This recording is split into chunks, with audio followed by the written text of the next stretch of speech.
Sa Good Vibes, isa ka Israeli mechanical engineer ang nagabaligya isang pita bread sa kilid sang dalan matapos nga ma-stranded sa syudad bangod sang pandemic. Yaring report ni Romeo Subaldo. Nakalabay ka na bala sa tabok sang St. Scholastica's Academy sa Eroreco? Nakita mo na bala ang isa ka lalaki nga may ginatanyag nga daw bilog nga bagay sa mga naganilabay? Siya si Shmuel Haimovich, isa ka Israeli national nga nagatanyag sa iya pita bread sa higad sang dalan. Isa siya ka mechanical engineer nga nagatrabaho sa China ang nagbakasyon sa Bacolod sang bulan sang Enero. Bangod sang pandemic, wala na siya makabalik sa iya trabaho kag hindi man siya makapauli sa Israel. I'm married to Filipina from Bacolod, working in China, doing desalination, working for this company. It's very big company. And I come from vacation, and I cannot go anywhere. And I came for a vacation, you know, I'm there for a few months, coming for months vacation. And that's it. Cannot go to China because what's happening in Wuhan. Pumalin las 11 sang aga tubtub launa sang udto, ginasulay niya ang init sa pagtanyag sang iyang produkto. Kada hapon, balik naman siya liwat sumugod las 4 sang hapon.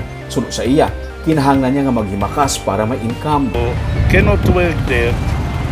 For me, I cannot go back to my work. So I'm here selling pitas. Need to hold my family. Sir, why pita bread? Because I'm from the I'm from Israel.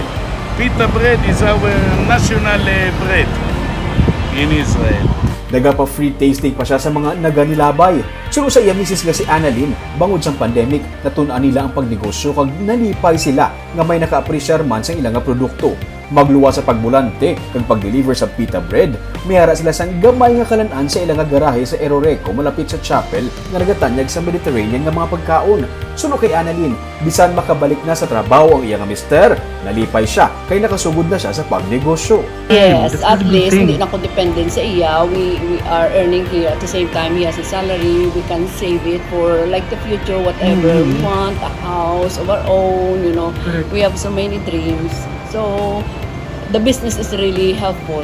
Magluwas nga dako ang nabulig sa ila sang ilang pagbaligya sang pagkaon, may nabuligan pa sila. Ang nagapang-deliver sa pagkaon kag nagabulig kay Shmuel nga si Rene ang tumandok sa hinubaan nga nawad-an man sa obra sa pandemic kag ila natagaan sa panibago nga obra.